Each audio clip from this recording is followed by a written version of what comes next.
marka hawshaas iyadu waxay ku fashilantay nabad bisil baan jirin xiriirka wada dhulbahante rag baa hayay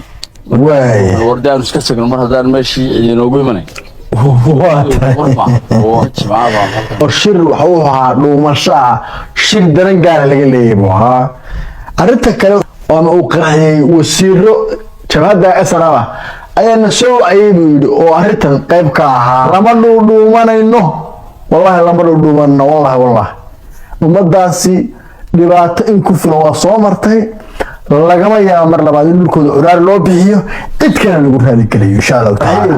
Salaamu calaykum waraxmatullaahi wabarakaatuh. halkan waa si toos ah nooga daawanaysid waa Cabbaas Madani laba qodob oo xasaasi ah bal wax ka dheh arrinta koowaad odayaal ay halkan fashilay dhawaan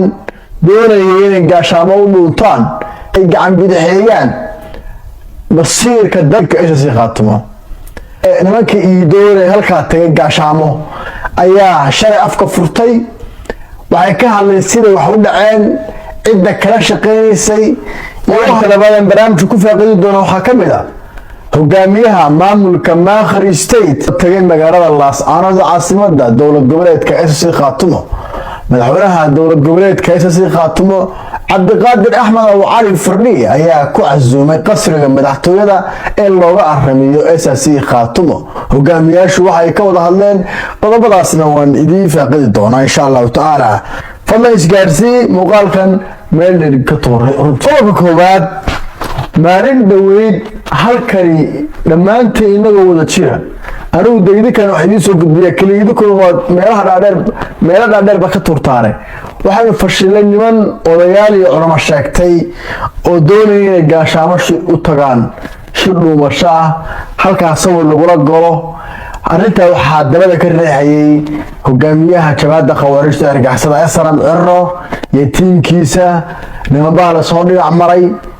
qaarkood culamo sheeganayaan qaarkood uqaal sheeganayaan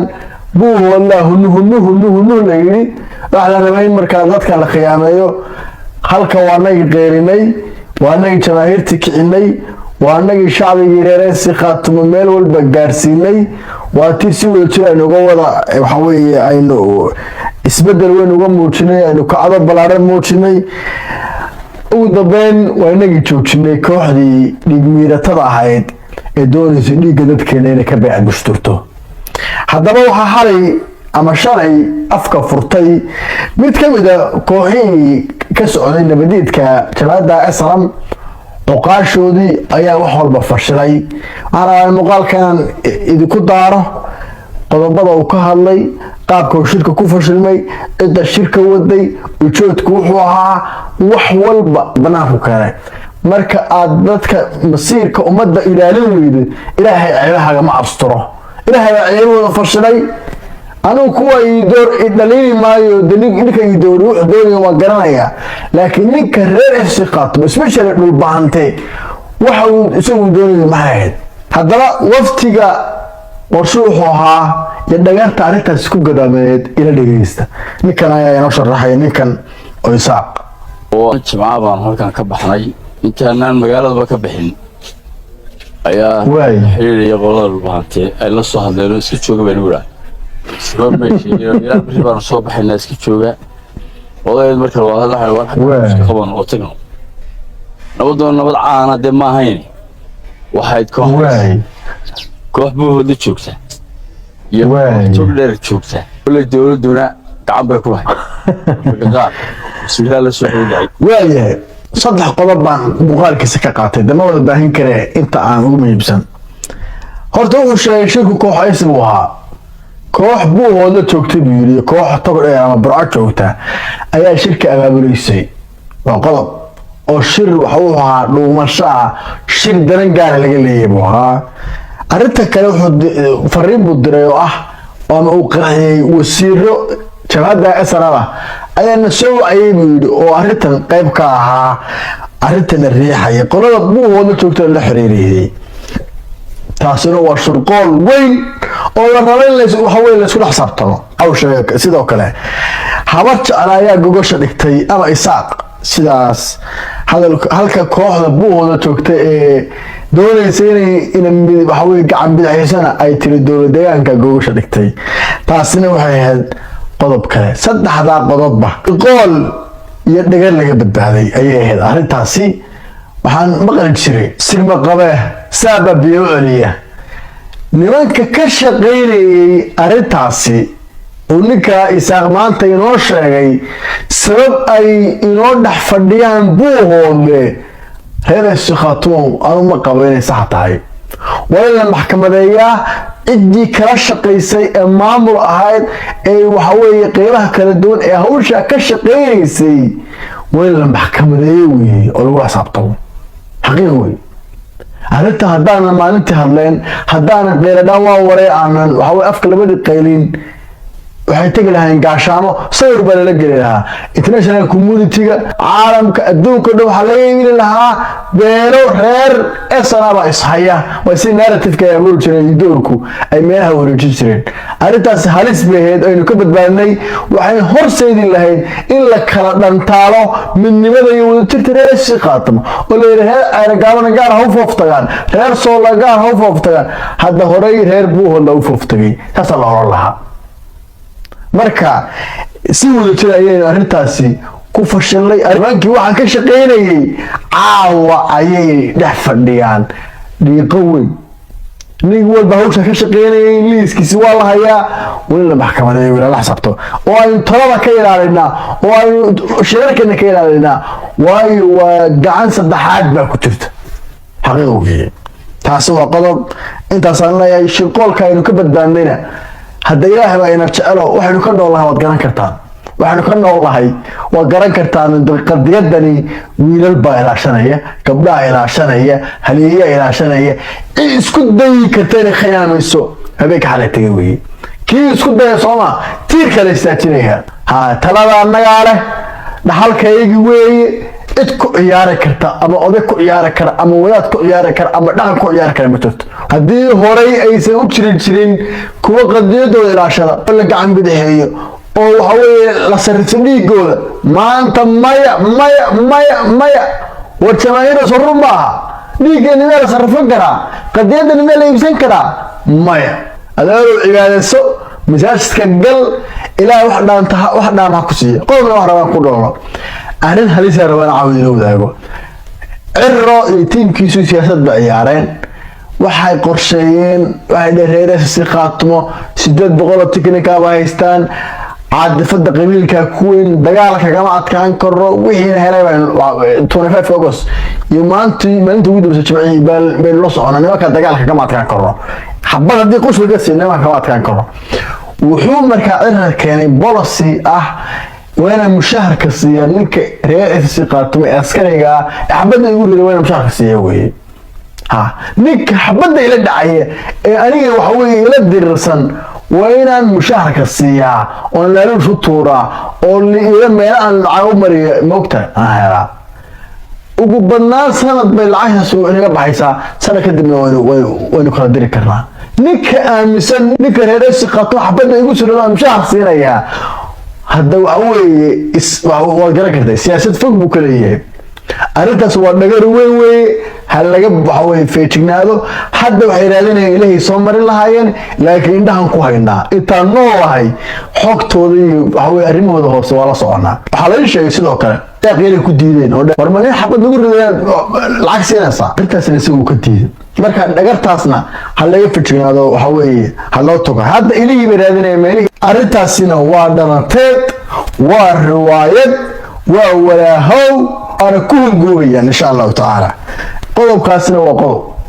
qodobka ugu dambeeya hogaamiyaha maamulka Maakhir State Dr. Ali Ahmed Faatax oo ah hogaamiye dhawaan lagu doortay degmada Baran ayaa tagay magaalada Laascaanood ee xarunta gobolka Sool ee caasimadda SSC Khaatumo madaxweynaha dowlad goboleedka SSC Khaatumo Cabdiqaadir Axmed Abu Cali Firdhiye ayaa ku soo dhaweeyay qasriga madaxtooyada ee looga aramiyo dowlad goboleedka SSC Khaatumo labada hogaamiye waxay ka wada hadleen wadajirka iyo midnimada lagu wajihi doono dagaalka Ceerigaabo iyo si wadajira looga shaqeeyo midnimada iyo wadajirka labada shacbi kale ay ka wada hadleen arrimaha mustaqbalka siyaasiga ah goboladan iyo dhulkan maakhir iyo khaatumo oo ah dhul istiraatiiji ah in badanna waxa weeye danahooda iyo masiirkooda raar loo haystay dhulkooda cadow gacanta loo geliyay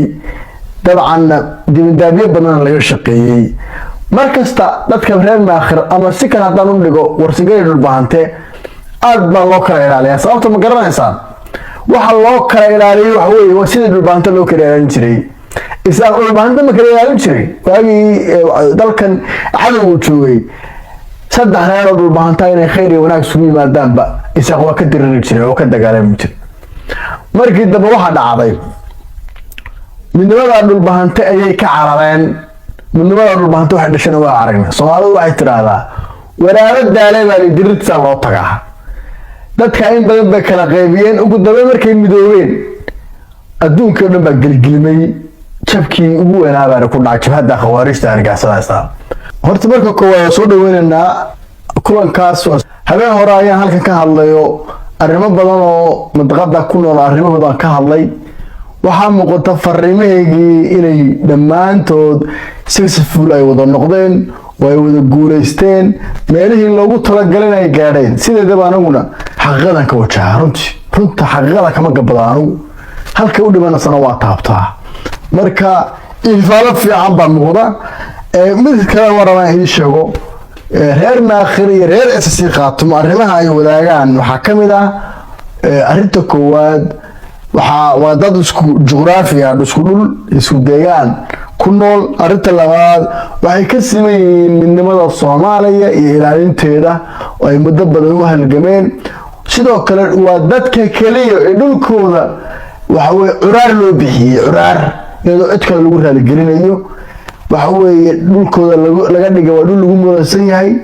hay'adihii waxa weeye laga mamnuucay xildhibaanadooda iyo kuraastooda la boobo washaariic aan la gaarsiin dadkaasina masabka kuraastooda dhulkooda masab iyo waxa weeye iyo curaarna loo bixiyo masab kuraasna lagu doorto ay u halgameen dhulkooda inay taladooda dib u la soo laabtaan dagaalkii laascaanood baa loogaa siday ugu hilbidirireen iyagoo wada jiro midax waxaa looga kii ceerigaamo si ay ugu hilbidirireen waxaa loogayahay sida hadda ay diyaar u yihiin inay taladooda mideeyaan dhulkoodan ay difaacdaan iyagoo isku duuban waa dad walaalaa oo wada dhashay oo isku deegaana oo weligood nabad ku noolaa weligood aan iskhilaafin wey waxa dhexdooda yaalana reer maakhir reer SSC Khaatumo oo waxaan biyana meeri karin birna aysan goyn karin weeye waxay wajaheen dhibaato 34 sanadood dhulkooda waxa way haysata ama lagu murasay ha laga dhigo ama ha lagu duulo ama curaar ha loo bixiyo ama taladooda ha la gacan bidixeeyo ama markasta isku tayaan inay wada hadlaanna dhibaato conflict ay dhexdooda laga dhaxabuuraa hadda kuwa sheeganaya hadday dhahan war dhulkayga wax u qabta war hay'adaha noo soo daaya ma ogola war dhulkayga hay'adaha loo fasaxo horumarka ayaa laga oriyay ma ogola waxa kaliya ay doonayaan waxa weeye ummadda dhulkeeda waxa weeye in curaar loo haysto curaar in loo haysto dekada maanta laas qoray oo ogeedeen markay shaqeyn jirtay iyo hadii la kuuray warshadii kalluunka dadkaasi bay'ad mushtar bay haayeen